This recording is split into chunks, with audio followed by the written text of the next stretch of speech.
યુએસએમાં રહેતા આપણા ગુજરાતી અને ભારતીય કમ્યુનિટીના તમામ વડીલો, ભાઈઓ અને મિત્રોનું આજના ખૂબ જ સ્પેશિયલ અને મહત્વપૂર્ણ અહેવાલમાં હાર્દિક સ્વાગત છે.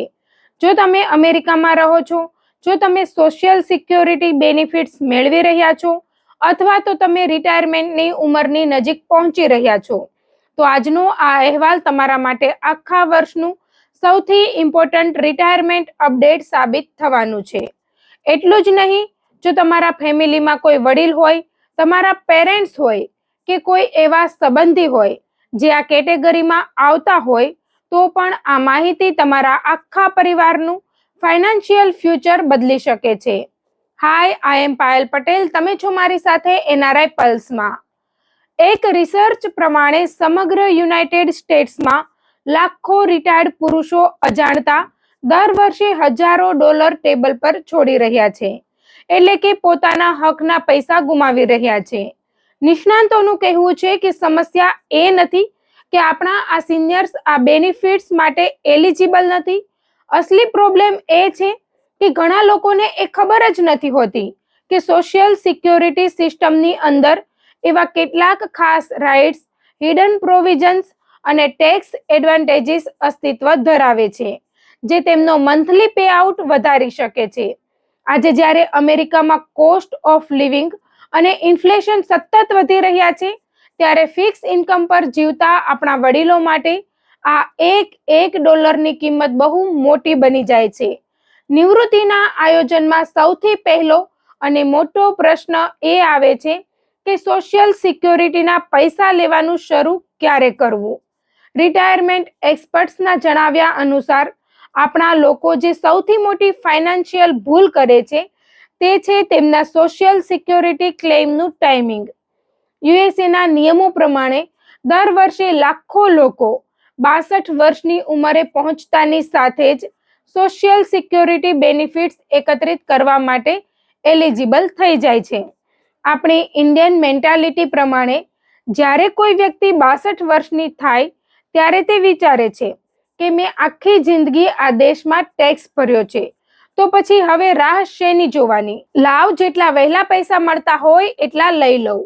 આ વિચાર બહુ નેચરલ લાગે છે, પણ ફાઇનાન્શિયલ પ્લાનર્સ ચેતવણી આપે છે કે 62 વર્ષની ઉંમરે ક્લેમ કરવાનો આ નિર્ણય તમારા મંથલી બેનિફિટ્સને કાયમી ધોરણે ઘટાડી દે છે.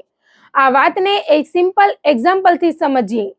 ધારો કે એક વ્યક્તિના ફૂલ રિટાયરમેન્ટ એજ એટલે કે 67 વર્ષની ઉંમરે મંથલી બેનિફિટ $2000 થતા હોય, પણ જો તે ઉતાવળ કરીને 62 વર્ષની ઉંમરે જ ક્લેમ કરવાનું શરૂ કરી દે, તો તેને દર મહિને માત્ર $1400 જ મળશે.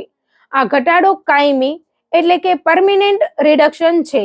તે વ્યક્તિ જ્યાં સુધી જીવશે ત્યાં સુધી તેને દર મહિને આ ઓછી રકમ જ મળતી રહેશે. હવે આનાથી બિલકુલ ઉલટું વિચારો. જો આ જ વ્યક્તિ થોડી વધુ ધીરજ રાખીને 70 વર્ષની ઉંમર સુધી રાહ જુએ, તો તેનું મંથલી પેમેન્ટ વધીને લગભગ $2400 થઈ શકે છે. દર મહિને $1000 થી વધુનો આ તફાવત શરૂઆતમાં કદાચ સામાન્ય લાગે, પણ જો આપણે રિટાયરમેન્ટ પછીના 20 વર્ષના ગાળાનો હિસાબ કરીએ, તો આ નાનો દેખાતો તફાવત કુલ $2.5 લાખ કરતાં પણ વધુની એડિશનલ કેશ ઇન્કમ બની જાય છે. આ નિર્ણય લેતી વખતે આપણા ઘણા પુરુષો માત્ર પોતાની જરૂરિયાતો પર જ ફોકસ કરે છે અને એક બહુ જ ક્રિટિકલ ફેક્ટરને નજરઅંદાજ કરી દે છે, જેને સર્વાઈવર બેનિફિટ્સ કહેવાય છે.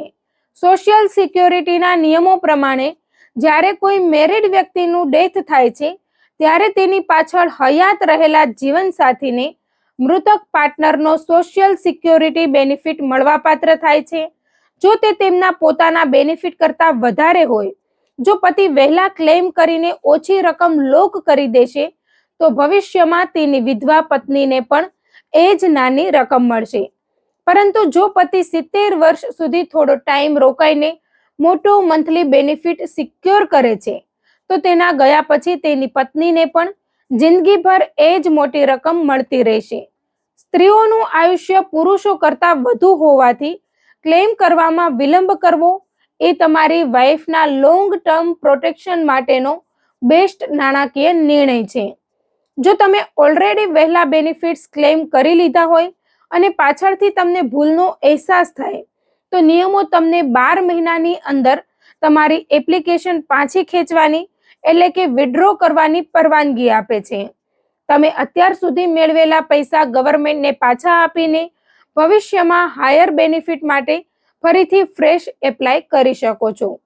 અથવા જેઓ ફૂલ રિટાયરમેન્ટ એજ એના પર પહોંચી ગયા છે તેઓ પોતાના બેનિફિટ્સને ટેમ્પરરી સસ્પેન્ડ કરાવી શકે છે, જેથી 70 વર્ષની ઉંમર સુધી તેમની ફ્યુચર પેમેન્ટ્સ વધતી રહે. આ સિવાય એક બીજો મહત્વનો નિયમ છે જે ડિવોર્સ પુરુષોને અફેક્ટ કરે છે.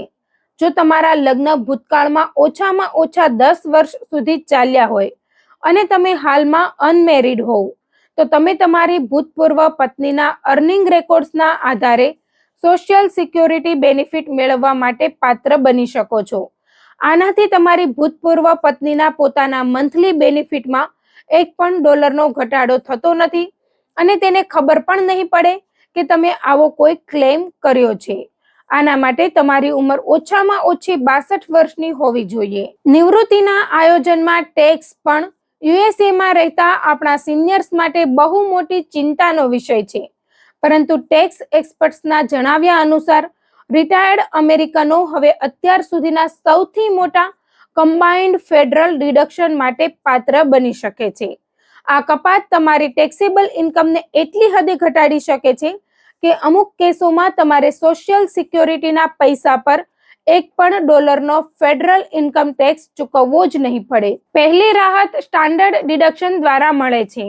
આ ઉપરાંત જે કરદાતાઓની ઉંમર 62 વર્ષ કે તેથી વધુ છે તેમને ગવર્મેન્ટ એક સ્પેશિયલ એડિશનલ ડિડક્શન આપે છે. જ્યારે આ બધા ડિડક્શનને કમ્બાઇન્ડ કરવામાં આવે ત્યારે સિનિયર સિટીઝન્સ પોતાની આવકનો એક બહુ મોટો હિસ્સો ટેક્સમાંથી બચાવી શકે છે. પરિણામે જે વડીલોની આવક મધ્યમ છે તેમણે પોતાની સોશિયલ સિક્યોરિટીની આવક પર 0 ટેક્સ આપવો પડશે. પરંતુ સાવધાન, ઘણા વડીલો જેઓ પોતાનો ટેક્સ જાતે ફાઇલ કરે છે અથવા જૂના સોફ્ટવેર વાપરે છે તેઓ આ નવી કપાતો મિસ કરી જાય છે અને જરૂરિયાત કરતાં વધુ ટેક્સ ચૂકવે છે. એક્સપર્ટ્સ ભલામણ કરે છે કે તમે તમારા છેલ્લા થોડા વર્ષોના ટેક્સ રિટર્ન્સ કોઈ પ્રોફેશનલ પાસે રિવ્યુ કરાવો અને જો કોઈ ભૂલ જણાય તો તેને સુધારો કરીને રિફંડ મેળવો. અમેરિકામાં રિટાયરમેન્ટ પ્લાનિંગ હવે બહુ કોમ્પ્લેક્સ થઈ ગયું છે. Social security rules, survivor benefits, divorce spouse provision, ટેક્સેશનની ફોર્મ્યુલા, મેડિકેરના નિર્ણયો અને રિટાયરમેન્ટ અકાઉન્ટ્સ જેમ કે 401k અથવા તો IRA એમાંથી ઉપાડ, આ બધું એકબીજા સાથે કનેક્ટેડ છે. કમનસીબે નોકરી કે બિઝનેસ છોડ્યા પછી આપણા લોકોને પ્રોપર ગાઈડન્સ નથી મળતું.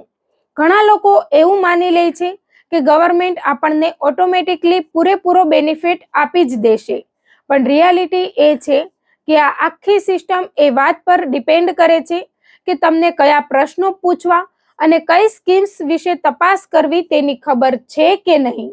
રિટાયરમેન્ટના આટલા મોટા નિર્ણયો ક્યારેય પણ મિત્રો કે પાડોશીઓની વાતોમાં આવીને ન લેવા જોઈએ. દરેક વ્યક્તિની સિચ્યુએશન અલગ હોય છે, તેથી કોઈ ક્વોલિફાઈડ પ્રોફેશનલની કન્સલ્ટેશન લેવી અત્યંત કિંમતી સાબિત થઈ શકે છે. તો મિત્રો, એક્સપર્ટ્સનો મેસેજ એકદમ લાઉડ અને ક્લિયર છે. 62 વર્ષની ઉંમરે ઉતાવળમાં ક્લેમ ન કરો. ડિવોર્સ વ્યક્તિઓ ભૂતપૂર્વ વાઇફના રેકોર્ડ પર બેનિફિટ્સ ચેક કરે અને સિનિયર્સ પોતાના ટેક્સ ફાઇલિંગ બરાબર ચેક કરે, જેથી કરંટ લો હેઠળ મળતું એક ડિડક્શન ક્લેમ કરી શકાય. અમેરિકાની કોઈ પણ સરકારી એજન્સી સામેથી તમને ફોન કે ઈમેલ કરીને તમારી બધી તકો સમજાવવા નહીં આવે. આ જવાબદારી આપણી પોતાની છે. આજના આ આર્થિક યુગમાં રિટાયરમેન્ટ ઇન્કમનો એક ડોલર કિંમતી છે. આજે રિટાયરમેન્ટ ઓપ્શન સમજવા માટે વિતાવેલા થોડા કલાકો આવનારા વર્ષોમાં તમારા બેંક એકાઉન્ટમાં હજારો ડોલર પ્લસ કરી શકે છે. ઓફિશિયલ સોશિયલ સિક્યોરિટી અને ટેક્સ ઇન્ફોર્મેશન નિયમિત ચેક કરતા રહો, બદલાતા નિયમોથી અપડેટ રહો અને જરૂર પડે ત્યાં પ્રોફેશનલ ગાઈડન્સ લો. યાદ રાખજો, રિટાયરમેન્ટ બેનિફિટ્સની બાબતમાં જે વસ્તુ તમે નથી જાણતા તે ક્યારેક તમને ધારીએ તેના કરતાં ઘણી મોંઘી પડી શકે છે.